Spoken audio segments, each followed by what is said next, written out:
ಹರಿ ಓಂ ಗುರುಭ್ಯೋ ನಮಃ. ಆತ್ಮೀಯರೆಲ್ಲರಿಗೂ ನಮಸ್ಕಾರ. ಆತ್ಮೀಯರೇ, ನಾವೀಗ ಶನಿಗ್ರಹ ಬದಲಾವಣೆ ವಿಚಾರವಾಗಿ ತಿಳ್ಕೊಳ್ಳೋಣ. ನೋಡಿ, ಶನಿ ಬದಲಾವಣೆ ಅಂತಂದರೆ ಪ್ರತಿಯೊಬ್ಬರಿಗೂ ಕೂಡ ಯಾವ ರಾಶಿಯಿಂದ ಯಾವ ರಾಶಿಗೆ ಶನಿ ಬದಲಾವಣೆ ಆಗ್ತಾ ಇದ್ದಾನೆ ಅನ್ನುವಂತಹ ಒಂದು ಚಿಂತೆ, ಯೋಚನೆ ಪ್ರತಿಯೊಬ್ಬರಿಗೂ ಕೂಡ ಕಾಡ್ತಾ ಇರುತ್ತೆ. ಬಹುಮುಖ್ಯವಾಗಿ ಸಿಂಹರಾಶಿಯವರಿಗೆ ಯಾವ ಸ್ಥಾನದಿಂದ ಯಾವ ಸ್ಥಾನಕ್ಕೆ ಹೋಗ್ತಾ ಇದ್ದಾನೆ, ಆದ ಒಂದು ಶನಿಯ ಒಂದು ಪ್ರಭಾವ ಯಾವ ರೀತಿ ಇರುತ್ತೆ, ಮತ್ತು ಯಾವ ದಿನಾಂಕದಿಂದ ಯಾವ ದಿನಾಂಕದವರೆಗೂ ಸಂಚಾರ ಮಾಡ್ತಾ ಇರ್ತಕ್ಕಂಥ ಸಮಯ, ಎಷ್ಟು ಕಾಲ ಇರ್ತಾನೆ, ಇದರ ಪ್ರಭಾವ ಯಾರಿಗೆಲ್ಲ ತೊಂದರೆ ಕೊಡ್ತಾನೆ, ಒಳಿತು ಮಾಡ್ತಾನೆ, ಯಾವ ವಿಷಯಗಳಲ್ಲಿ ವೈಪರೀತ್ಯಗಳು ಕಾಡುವಂತಹದ್ದು ಇರಬಹುದು ಅನ್ನುವಂತಹದ್ದು, ಆ ರೀತಿ ಏನಾದರೂ ಸಮಸ್ಯೆಗಳಿದ್ದರೆ ಆ ಒಂದು ವಿಷಯಗಳಿಗೆ ಏನು ಪರಿಹಾರ ಮಾಡ್ಕೋಬೇಕು ಅನ್ನುವಂತಹದ್ದು ತುಂಬ ಪ್ರಮುಖವಾಗಿ ತಿಳ್ಕೊಳ್ಳುವಂತಹದ್ದು ವಿಚಾರ ಇರುತ್ತೆ. ಹಾಗಾಗಿ ಸಿಂಹರಾಶಿಯವರಿಗೆ ನೋಡಿ, ನಿಮ್ಮ ರಾಶಿಯವರಿಗೆ ಶನಿ ಸಪ್ತಮ ಸ್ಥಾನದಿಂದ ಅಷ್ಟಮ ಸ್ಥಾನಕ್ಕೆ ಹೋಗ್ತಾ ಇರ್ತಕ್ಕಂತಹದ್ದು. ನೋಡಿ, ಸಪ್ತಮ ಸ್ಥಾನ ಅಂತಂದರೆ ಕುಂಭರಾಶಿಯಲ್ಲಿ ನಿಮ್ಮ ರಾಶಿಯಿಂದ 7ನೇ ಸ್ಥಾನದಲ್ಲಿ, ಕುಂಭರಾಶಿಯಲ್ಲಿ ಸುಮಾರು 2.5 ವರ್ಷಗಳ ಕಾಲ ಈ ಒಂದು ಸಂಚಾರದಲ್ಲಿರ್ತಕ್ಕಂಥ ಶನಿ ಈಗ ಮೀನ ರಾಶಿಗೆ ಪ್ರವೇಶ ಮಾಡ್ತಾನೆ. ಯಾವ ದಿನಾಂಕದಿಂದ ಯಾವ ದಿನಾಂಕದವರೆಗೂ ಇರ್ತಾನೆ ಅಂತ ನೋಡಿದ್ರೆ, ನೋಡಿ, ದಿನಾಂಕ 29 ಮಾರ್ಚ್ 2025ರಿಂದ ದಿನಾಂಕ 2 ಜೂನ್ 2027ರವರೆಗೂ, ತದನಂತರ ದಿನಾಂಕ 21 ಅಕ್ಟೋಬರ್ 2027ರಿಂದ ದಿನಾಂಕ 22 ಫೆಬ್ರವರಿ 2028ರವರೆಗೂ. ನೋಡಿ, ಎರಡೂ ಸಮಯಗಳಲ್ಲಿ ಸುಮಾರು 2.5 ವರ್ಷಗಳ ಕಾಲ ಶನಿ ಸಂಚಾರ ಮಾಡ್ತಾನೆ. ಈ 2.5 ವರ್ಷಗಳ ಕಾಲದಲ್ಲಿಯೂ ಕೂಡ ಸಿಂಹರಾಶಿಯವರಿಗೆ ಅಷ್ಟಮ ಸ್ಥಾನದಲ್ಲಿಯೇ ಇರ್ತಾನೆ. ಅಂದರೆ ಇರ್ತಾನೆ ಅಂತಂದರೆ ಸುಮ್ಮನೆ ಸ್ಥಿರವಾಗಿರೋದಿಲ್ಲ, ಸಂಚಾರದಲ್ಲಿರ್ತಾನೆ. ನೋಡಿ, ಮೀನರಾಶಿಯಲ್ಲಿ 30 ಡಿಗ್ರಿಗಳ ಕಾಲ, ಅಂದರೆ 30 ಡಿಗ್ರಿಗಳ ಒಂದು ಸ್ಥಳದಲ್ಲಿ ಸಂಚಾರದಲ್ಲಿ ಬದಲಾಗ್ತಾ ಇರ್ತಾನೆ. ಅಂದರೆ ಪೂರ್ವಭದ್ರ 4ನೇ ಪಾದ, ಉತ್ತರ ಪಾದದ 4 ಪಾದಗಳಲ್ಲಿ, ರೇವತಿ ನಕ್ಷತ್ರದ 4 ಪಾದಗಳಲ್ಲಿ ಕೂಡ ಈ ಶನಿ 9 ಪಾದಗಳಲ್ಲಿ 3 ನಕ್ಷತ್ರಗಳಲ್ಲಿ ಮೀನರಾಶಿಯಲ್ಲಿ ಸಂಚಾರ ಮಾಡ್ತಾ ಇರ್ತಕ್ಕಂತಹದ್ದು. ಹಾಗಾಗಿ ನಿಮ್ಮ ರಾಶಿಯವರಿಗೆ ಹೇಗಿರ್ತಾನೆ ಈ ಒಂದು ಶನಿಯ ಒಂದು ಪ್ರಭಾವ ಅಂತ ನೋಡಿದ್ರೆ, ನಿಮಗೆ ರಾಶಾಧಿಪತಿ ಸೂರ್ಯ. ಹಾಗಾಗಿ ಸೂರ್ಯನಿಗೆ ಗೋಚಾರದಲ್ಲಿ ಅಷ್ಟಮ ಸ್ಥಾನದಲ್ಲಿ ಸಂಚಾರ ಮಾಡ್ತಾ ಇರ್ತಕ್ಕಂತಹ ಶನಿ ಗ್ರಹ ಶತ್ರು ಆಗಿರ್ತಾನೆ, ಅಂದರೆ ಶತ್ರು ಭಾವ ಆಗಿರ್ತಾನೆ. ಹಾಗೆ ಶತ್ರು ಭಾವದಲ್ಲಿ ಇರ್ತಕ್ಕಂತಹದ್ದು. ಹಾಗಾಗಿ ಶತ್ರು ಆಗಿರ್ತಕ್ಕಂತಹ ಶನಿ ನಿಮ್ಮ ರಾಶಿಗೆ ಯಾವ ರೀತಿಯ ಒಂದು ತೊಂದರೆಗಳು ಕೊಡ್ತಾನ, ವೈಪರೀತ್ಯಗಳು ಕೊಡ್ತಾನ, ಯಾರಿಗೆಲ್ಲ ಕೊಡ್ತಾನೆ, ಯಾವ ವಿಷಯಗಳಲ್ಲಿ ಕೊಡ್ತಾನೆ ಅನ್ನುವಂತಹದ್ದು ತಿಳ್ಕೊಳ್ಳುವಂತಹದ್ದು ಬಹುಮುಖ್ಯವಾಗಿರುತ್ತೆ. ಹಾಗಾಗಿ ನೋಡಿ, ಮುಖ್ಯವಾಗಿ ಯಾರಿಗೆಲ್ಲ ಅಂತ ನೋಡೋಣ. ನೋಡಿ, ಮುಖ್ಯವಾಗಿ ಸಿಂಹರಾಶಿಯಲ್ಲಿರ್ತಕ್ಕಂತಹವರು ಅಂತಂದರೆ ವಿಶೇಷವಾಗಿ ತಂದೆ ಸ್ಥಾನದಲ್ಲಿ ಯಾರೆಲ್ಲ ಇರ್ತಾರ ಸಿಂಹರಾಶಿಯವರು, ಮಕ್ಕಳಿಂದ ಸಮಸ್ಯೆಗಳು ಬರುವಂತಹದ್ದು, ಕುಟುಂಬದಲ್ಲಿ ನಿಮಗೆ ಇರ್ತಕ್ಕಂತಹ ಹೆಣ್ಮಕ್ಳಾಗಿರೋದು ಗಂಡು ಮಕ್ಕಳಾಗಿರೋದು ಅವರಿಂದ ಬರುವಂತಹ ನಾನಾ ರೀತಿಯ ಕಷ್ಟಗಳು ನಿಮಗೆ ಚಿಂತೆ ಆಗಿಬಿಡತ್ತೆ. ಮತ್ತು ಯಾರೆಲ್ಲ ಸರ್ಕಾರಿ ನೌಕರರಾಗಿರ್ತೀರಾ, ಸರ್ಕಾರಿ ಉದ್ಯೋಗಸ್ಥರಾಗಿರ್ತೀರಾ, ಇಲ್ಲ ಸರ್ಕಾರೇತರ ಸಮಸ್ಯೆಗಳಲ್ಲಿ ಕೆಲಸ ಮಾಡ್ತಾ ಇರ್ತಕ್ಕಂತಹವರಿಗೆ ಬಹುಮುಖ್ಯವಾಗಿ ಸಮಸ್ಯೆಗಳು ಕಾಡುವಂತಹದ್ದಿರುತ್ತೆ. ಮತ್ತು ಯಾರೆಲ್ಲ ಒಂದು ರಾಜಕೀಯ ನೇತೃತ್ವ, ರಾಜಕೀಯದಲ್ಲಿ ಉನ್ನತ ಸ್ಥಾನವನ್ನು ನಡೆಸುವಂತಹ, ಅವರು ಸರ್ಕಾರ ನಡೆಸುವಂತಹ ಸ್ಥಾನದಲ್ಲಿರ್ತಕ್ಕಂತಹ ಒಂದು ಸಿಂಹರಾಶಿಯವರಿಗೆ ಈ ಒಂದು ವ್ಯತ್ಯಯಗಳು, ವೈಪರೀತ್ಯಗಳು ಬರುವಂತಹ ಸಾಧ್ಯತೆಗಳು ನೋಡುವಂತಹದ್ದಿರುತ್ತೆ. ಮತ್ತು ಯಾವುದೇ ಒಂದು ಉದ್ಯೋಗ ಸ್ಥಾನ ಸಮಸ್ಯೆಗಳಾಗಿರ್ಬೋದು, ಕಂಪ್ನಿ ಆಗಿರ್ಬೋದು, ಫ್ಯಾಕ್ಟ್ರೀಸ್ ಆಗಿರ್ಬೋದು, ಅವುಗಳನ್ನ ನಡೆಸುವಂತಹ ಒಂದು ಮುಖ್ಯ ಯಜಮಾನರಾಗಿರ್ತಾರೆ. ಒಂದು ಸಿಇಒಗಳು ಯಾರಿರ್ತಾರೆ ಅವ್ರುಗಳಿಗೆ ಮುಖ್ಯವಾಗಿ ಸ್ವಲ್ಪ ಸಮಸ್ಯೆಗಳು ಬರುವಂತಹದ್ದಿರುತ್ತೆ. ಇನ್ನು ಯಾವ ವಿಷಯಗಳಲ್ಲಿ ಅನ್ನುವಂತಹದ್ದನ್ನು ನೋಡೋಣ. ಯಾವ ಒಂದು ವಿಚಾರಗಳಿಂದ ಸಮಸ್ಯೆಗಳು ಬರುವಂತಹದ್ದಿರುತ್ತೆ ಅಂತ ನೋಡೋಣ. ಆ ಒಂದು ವಿಷಯಗಳನ್ನು ತಗೊಂಡ್ರೆ ಮುಖ್ಯವಾಗಿ ಸಿಂಹರಾಶಿಯವರಿಗೆ ಸುಖ ನೆಮ್ಮದಿ ಇಲ್ದಿರ ಇರ್ತಕ್ಕಂತಹ ದಿನಗಳು ಅಂತ, ಸ್ವಲ್ಪ ಏನೋ ಒಂದು ಸಮಸ್ಯೆಗಳು ಬರ್ತಾ ಇರುತ್ತೆ ಜೀವನದಲ್ಲಿ, ಸಂಕಷ್ಟಗಳು ಎದುರಿಸುವಂತಹದ್ದು, ಸಮಸ್ಯೆಗಳನ್ನು ಎದುರಿಸುವಂತಹದ್ದು, ತೊಂದರೆಗಳನ್ನು ಎದುರಿಸುವಂತಹದ್ದು, ವಿಶೇಷವಾಗಿ ಸಹಚರರಿಂದ. ಅಂದರೆ ಯಾರೆಲ್ಲ ಸಹಚರರು ಅಂದರೆ ನಿಮ್ಮ ಜೊತೆ ಸೇರಿಕೊಂಡಿರ್ತಾರೆ, ಸೊ ಅಂತಹವರಿಂದ. ಮತ್ತು ಸ್ನೇಹಿತರಿಂದ, ಅಂದರೆ ಸ್ನೇಹಿತರು ಅಂದರೆ ಮಿತ್ರರು, ಫ್ರೆಂಡ್ಸು, ಅವರಿಂದ ವಂಚಿತರಾಗ್ತಾ ಇರ್ತೀರ. ಅವರು ನಿಮ್ಮನ್ನು ಬಳಸ್ಕೊತಾ ಇರ್ತಾರೆ, ನಿಮ್ಗೆ ಗೊತ್ತಾಗೋದೇ ಇಲ್ಲ. ಅವರಿಂದೆಲ್ಲ ಕೂಡ ನಿಮ್ಗೆ ಕಷ್ಟಗಳು ಬರುವಂತಹದ್ದಾಗಿರುತ್ತೆ. ಹಾಗಾಗಿ ಯಾರೆಲ್ಲ ಹಿತೈಷಿಗಳ ಥರ ನಿಮ್ಮ ಜೊತೆ ಸೇರಿಕೊಂಡಿರ್ತಾರೆ, ನಿಮಗೆ ಅಟ್ಯಾಚ್ ಆಗಿರ್ತಾರೆ, ನಿಮಗೆ ಮೆತ್ಕೊಂಡಿರ್ತಾರೆ, ಅಂತಹವರೆಲ್ಲರಿಂದ ಕೂಡ ಈಗ ಕಷ್ಟಗಳಿಂದ ಕೂಡಿರುವಂತಹ ದಿನಗಳು ಬರುತ್ತೆ. ಅವರು ನಿಮ್ಮನ್ನು ನಿಮ್ಮ ಮನಸ್ಥಿತಿಗೆ, ನಿಮ್ಮ ಒಂದು ಕೆಲಸ ಕಾರ್ಯ ಕ್ರಿಯೆಗಳಿಗೆ ನಿಮಗೆ ಗೊತ್ತಿಲ್ಲದೆಯೇ ಎಲ್ಲ ಎಡವಟ್ಟು ಮಾಡಾಕುವಂತಹದ್ದು, ಕಷ್ಟಕ್ಕೆ ದೂಡುವಂತಹ ವ್ಯಕ್ತಿಗಳಾಗ್ಬಿಡ್ತಾರೆ. ಅಂದರೆ ಅಂತಹ ಒಂದು ಸ್ಥಿತಿಯಲ್ಲಿ ಶನಿಯ ಒಂದು ಪ್ರಭಾವ ಮಿತ್ರರಿಂದ ನಿಮಗೆ ತೊಂದರೆಗಳು ಬರೋ ರೀತಿ ಮಾಡಿಬಿಡುತ್ತೆ. ಅಂದರೆ ಶನಿನೇ ಬಂದು ಮಾಡ್ತಾನೆ ಅಂತಲ್ಲ, ಶನಿಯ ಪ್ರಭಾವ ಆ ವ್ಯಕ್ತಿಗಳಿಂದ, ಆ ವಿಚಾರಗಳಿಂದ ನಿಮಗೆ ಆಗುವಂತಹ ಒಂದು ದುರ್ಘಟನೆಗಳಾಗಿರುತ್ತೆ. ಇದು ನಿಮಗೆ ವೈಯಕ್ತಿಕವಾಗಿ, ದೈಹಿಕವಾಗಿ, ಮಾನಸಿಕವಾಗಿ ನಿಮ್ಮ ಒಂದು ಜೀವನದ ಒಂದು ವಿಚಾರಗಳಲ್ಲಿ ಅಡ್ಡಿ ಮಾಡುವಂತಹದ್ದು, ಅಡಚಣೆ ಕೊಡುವಂತಹದ್ದು, ಆಘಾತ ತರುವಂತಹದ್ದು, ಪ್ರಭಾವ ಎದುರಿಸುವಂತಹ ಸ್ಥಿತಿ ಈ ವ್ಯಕ್ತಿಗಳೆಲ್ಲರಿಗೂ ಕೂಡ ಇರುತ್ತೆ. ಅದಕ್ಕೆ ಹೆಚ್ಚಿನ ಸ್ಥಿತಿಯಲ್ಲಿ ಅವ್ರ ಜೊತೆ ಸೇರದಿರೇ ಇರುವಂತಹದ್ದು ಅಂತಹ ವಿಷಯಗಳು ಬಂದಾಗ ಈ ವಿಚಾರನ ನೀವು ಗಮನದಲ್ಲಿಟ್ಕೊಂಡು ಶನಿಗ್ರಹ ಶಾಂತಿ ಪರಿಹಾರಗಳನ್ನು ಚಾಚು ತಪ್ಪದೆಯೇ ಮಾಡಿದರೆ ಈ ಎಲ್ಲ ವ್ಯಕ್ತಿಗಳ ವಿಚಾರಗಳಿಂದ ನಿಮಗೆ ಬರುವಂತಹ ಅಡಚಣೆಗಳು, ಕಷ್ಟಗಳು ನಿವಾರಣೆ ಆಗುತ್ತೆ. ಅವು ಯಾವುವು ಕೂಡ ನಿಮಗೆ ತೊಂದರೆ ಕೊಡದಿರ ಇರುತ್ತೆ. ಅದಕ್ಕೋಸ್ಕರ ಶನಿಯ ಒಂದು ಶಾಂತಿ ಪರಿಹಾರಗಳು, ಒಂದು ಕಾರಕತ್ವ, ಒಂದು ದಾನ ಮಾಡುವಂತಹದ್ದು, ಆ ಒಂದು ವಿಚಾರದಲ್ಲಿ ನೀವು ಫಾಲೋ ಮಾಡಿದ್ರೆ ಒಳ್ಳೆಯ ರೀತಿಯ ಪ್ರತಿಫಲನ ನೋಡುವಂತಹದ್ದಾಗತ್ತೆ. ಇನ್ನು ಸ್ನೇಹಿತರು, ಹಿತೈಷಿಗಳು, ಮಿತ್ರರಿಂದ ಅಂತ ಹೇಳಿದೆ, ಸುಖ ನೆಮ್ಮದಿ ಇಲ್ದಿರ ಮಾಡ್ತಾ ಇದೆ, ಶತ್ರುಗಳಾಗ್ತಾರೆ ಎಲ್ಲರೂ ಅಂತ ಹೇಳಿದೆ.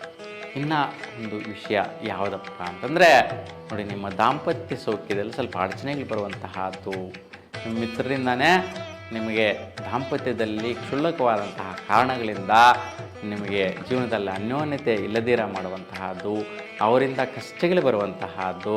ಮತ್ತು ಇಲ್ಲಿ ಏನಪ್ಪ ಆಗುತ್ತೆ ಅಂದರೆ ಗಂಡ ಹೆಂಡ್ತಿಗೆ ಶತ್ರು ಆಗಿಬಿಡ್ತದೆ, ಹೆಂಡ್ತಿಗೆ ಗಂಡನೇ ಶತ್ರುಗಳಾಗ್ಬಿಡ್ತಾರೆ. ಆ ರೀತಿ ಪ್ರಭಾವ ಬಂದುಬಿಡುತ್ತೆ ಸಿಂಹರಾಶಿಯಲ್ಲಿರ್ತಕ್ಕಂತಹ ಅವರಿಗೆ.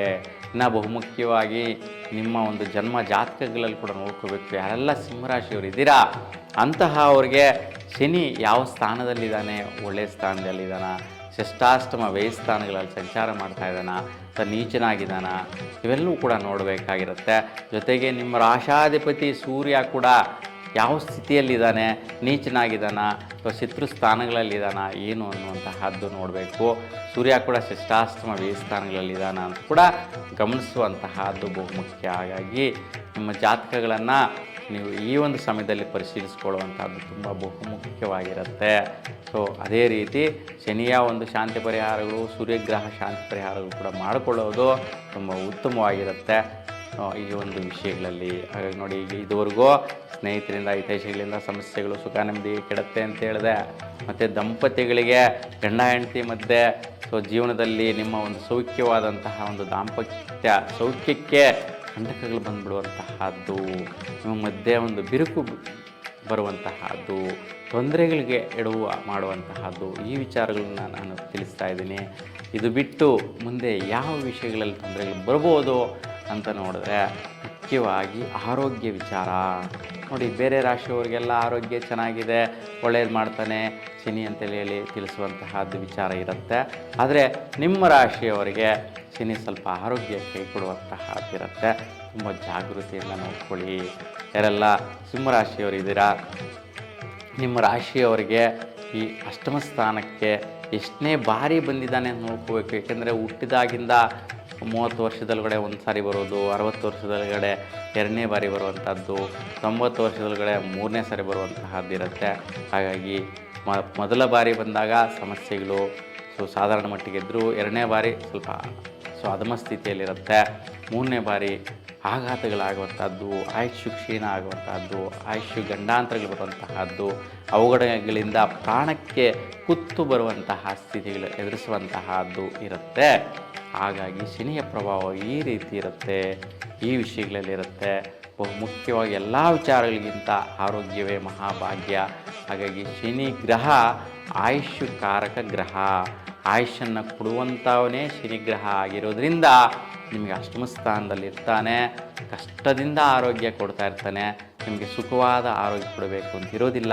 ಏಕೆಂತಂತಂದರೆ ನಿಮ್ಮ ರಾಶಾಧಿಪತಿ ಸೂರ್ಯನಿಗೆ ಶನಿ ಶತ್ರುಭಾವ ಇರೋದರಿಂದ, ನಿಮ್ಮ ರಾಶಿಯಿಂದ ಅಷ್ಟಮ ಸ್ಥಾನದಲ್ಲಿ ಶನಿ ಇರೋದರಿಂದ ನಿಮಗೆ ಶೀಘ್ರವಾಗಿ ಶುಭವಾದಂಥ ಫಲಗಳು ಕೊಡೋದರಲ್ಲಿ ಫಲದಾಯಕವಾಗಿರ್ತಕ್ಕಂಥ ಸ್ಥಿತಿಯಲ್ಲಿ ಶನಿ ಇರೋದರಿಂದ ನಿಮಗೆ ಅಶುಭವಾದಂತಹ ಆರೋಗ್ಯಗಳು ಎದುರಿಸುವಂತಹದ್ದಿರುತ್ತೆ. ಏನು ಯಾವ ವಿಚಾರದಲ್ಲಿ ಆರೋಗ್ಯ ಕೆಡುವಂತಹದ್ದಿದೆ ಅನ್ನೋದನ್ನು ಗಮನಿಸೋದು ಬಹುಮುಖ್ಯ. ಯಾವ ವಿಚಾರ ಬರುತ್ತಪ್ಪ ಅಂತಂದರೆ ಬಹುಮುಖ್ಯವಾಗಿ ನಿಮಗೆ ENT ಸಮಸ್ಯೆ ಬರುವಂತಹದ್ದು, ಕಣ್ಣು ಕಿವಿ ಮೂಗು ಥ್ರೋಟು ಗಂಟಲು ಸಮಸ್ಯೆ ಬರುವಂತಹ ಸಾಧ್ಯತೆಗಳಿರುತ್ತೆ. ಶ್ವಾಸ ಸಂಬಂಧಿ ಬಾಧೆಗಳು ಬರುವಂತಹದ್ದಿರುತ್ತೆ. ಅನ್ನನಾಳಕ್ಕೆ ಸಂಬಂಧಿಸಿದ ಸಮಸ್ಯೆಗಳಿರುತ್ತೆ. ಹಾಗಾಗಿ ಈ ಒಂದು ವಿಚಾರದಲ್ಲಿ ಆರೋಗ್ಯ ಸಮಸ್ಯೆಗಳು ಕಾಡುವಂತಹದ್ದು ಹೆಚ್ಚಾಗಿರುವಂತಹದ್ದು, ಮತ್ತು ಈ ಒಂದು ಸುಸ್ತು ಆಯಾಸ ಬರುವಂತಹದ್ದು, ಮತ್ತು ಆಕ್ಸಿಡೆಂಟ್ಸ್ ಆಗುವಂತಹದ್ದು, ವಸ್ತುಗಳನ್ನು ನೀವು ಬಳಸುವಾಗ ನಿಮಗೆ ಅಗೋಚರವಾಗಿ ಅಂದರೆ ಗೊತ್ತಿಲ್ಲದೆಯೇ ತಗುಲಿ ನಿಮ್ಮ ದೈಹಿಕವಾಗಿ ನಿಮಗೆ ಗಾಯಗಳಾಗುವಂತಹದ್ದು, ಮತ್ತು ಆಸ್ಪತ್ರೆಗೆ ಹೋಗಿ ಹಾಸ್ಪಿಟ್ಲಲ್ಲಿ ಶಸ್ತ್ರಕ್ರಿಯೆಗಳನ್ನು ಆಪರೇಷನ್ಸ್ ಮಾಡಿಕೊಳ್ಳುವಂಥ ಸ್ಥಿತಿಗಳು ಬರುವಂತಹದ್ದು ಇವೆಲ್ಲವೂ ಕೂಡ ಈ 2 ವರ್ಷಗಳಲ್ಲಿ ಬರುತ್ತೆ. ಈ 2.5 ವರ್ಷಗಳ ಕಾಲ ಈ ವಿಷಯಗಳು ಯಾವುದಾದ್ರೂ ಕೂಡ ಬರುವಂತಹದ್ದಿರುತ್ತೆ. ಏಕೆಂದರೆ ನಾನು ಹೇಳ್ತಾ ಇದ್ದೀನಿ ಅದು ಬಂದ್ಬಿಡುತ್ತೆ ಅಂತ ಭಯಿಸುವಂತಹದ್ದಲ್ಲ. ಆ ಒಂದು ಶನಿಗ್ರಹ ಆ ಸ್ಥಾನದಲ್ಲಿ ಇದ್ದಾನೆ, ಸಂಚಾರದಲ್ಲಿ ಇರ್ತಾನೆ ಈ ಒಂದು ಸಮಯಗಳಲ್ಲಿ ಅಂತಂದರೆ ಈ ರೀತಿಯ ಒಂದು ಕ್ರಿಯೆಗಳ ರೀತಿಯಲ್ಲಿ ಆರೋಗ್ಯದ ಒಂದು ಸಮಸ್ಯೆಗಳು ಎದುರಿಸುವಂತಹದ್ದು ಸಿಂಹರಾಶಿಯವರು ಬರುತ್ತೆ. ತುಂಬ ಜಾಗೃತಿಯಿಂದ ಇರಬೇಕು. ಬಹುಮುಖ್ಯವಾಗಿ 3 ವಿಚಾರಗಳಲ್ಲೂ ಕೂಡ ಶುಭವನ್ನು ಫಲವನ್ನು ಪಡಿಬೇಕು ಅಂತಂದರೆ ಶನಿಯ ಒಂದು ಪರಿಹಾರಗಳು ತುಂಬ ಜಾಗೃತಿಯಿಂದ ಮಾಡೋದು ಉತ್ತಮ ಫಲ. ಹಾಗಾಗಿ ಈ ಒಂದು ವಿಷಯಗಳಲ್ಲಿ ಆರೋಗ್ಯ ಕಾಪಾಡ್ಕೋಬೇಕು, ದಾಂಪತ್ಯದಲ್ಲಿ ಶುಭ ಪಡಿಬೇಕು, ಹಿತೈಷಿಗಳಿಂದ ಮಿತ್ರರಿಂದ ಶುಭವಾದಂಥ ಫಲ ಪಡಿಬೇಕು. ಈ 3 ವಿಷಯಗಳು ಶುಭವಾದಂತಹ ಯೋಗ ಭಾಗ್ಯಗಳನ್ನು ಪಡಿಬೇಕು ಅಂತ ಅನ್ನುವಂತಹದ್ದು ನಿಮಗೆ ಇದ್ದರೆ ಏನು ಪರಿಹಾರ ಮಾಡಬೇಕು ಅನ್ನುವಂತಹದ್ದು ಬಹುಮುಖ್ಯ. ಏನಪ್ಪ ಪರಿಹಾರ ಅಂತಂದರೆ ನೋಡಿ, ಬಹುಮುಖ್ಯವಾಗಿ ಕರಿ ಎಳ್ಳು ಮಿಶ್ರಣ ಮಾಡಿರ್ತಕ್ಕಂತಹ ಪದಾರ್ಥಗಳು, ಹಣ್ಣುಗಳಾದರೆ ಬಾಳೆಹಣ್ಣು, ಈ ರೀತಿಯ ಪದಾರ್ಥದ ಜೊತೆಗೆ ಕರಿ ಎಳ್ಳು ಮಿಶ್ರಣ ಮಾಡಿ ಹಸುಗಳಿಗೆ ತಿನ್ನಿಸುವಂತಹದ್ದು, ಮತ್ತು ಕೋತಿಗಳಿಗೆ ಅರ್ಪಿಸುವಂತಹದ್ದು, ಮತ್ತು ನಾಯಿಗಳು ಅದರಲ್ಲೂ ಕೂಡ ಕರಿ ನಾಯಿಗಳಿಗೆ ಅರ್ಪಿಸುವಂತಹದ್ದು. ಯಾವ ರೀತಿ ಈ ಒಂದು ಪದಾರ್ಥ ನಾಯಿಗಳಿಗೆ ಅರ್ಪಿಸಬೇಕು ಅಂತಂದರೆ, ಯಾಕೆಂದರೆ ಒಂದು ಹಸುಗಳು ಕೋತಿಗಳಾದರೆ ಹಣ್ಣಿನ ಮುಖಾಂತರ ತಿನ್ನುವಂತಹದ್ದಾಗತ್ತೆ.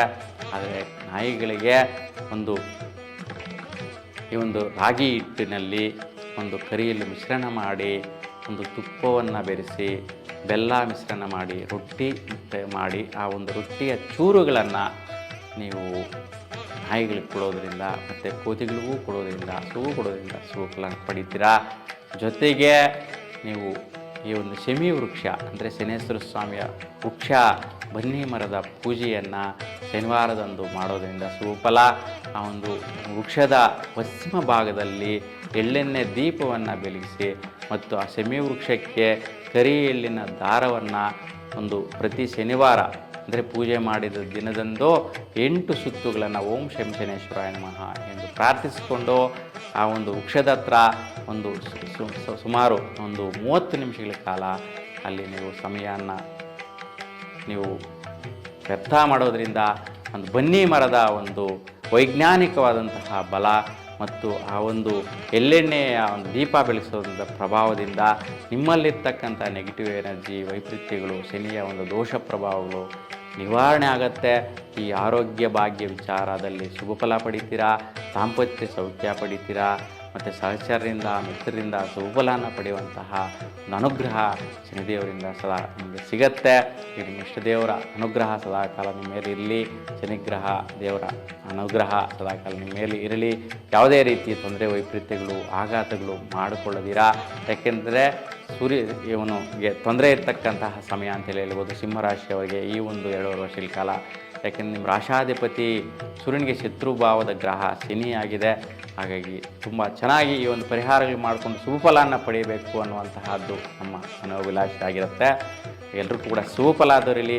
ಎಲ್ಲರೂ ಕೂಡ ಭಗವಂತನ ಅನುಗ್ರಹ ಸದಾಕಾಲ ಸಿಕ್ಕಲಿ ಅಂತ ಭಗವಂತನಲ್ಲಿ ಪ್ರಾರ್ಥಿಸ್ತಾ ಎಲ್ಲರೂ ಕೂಡ ಶುಭವಾಗಲಿ. ನಮಸ್ಕಾರ.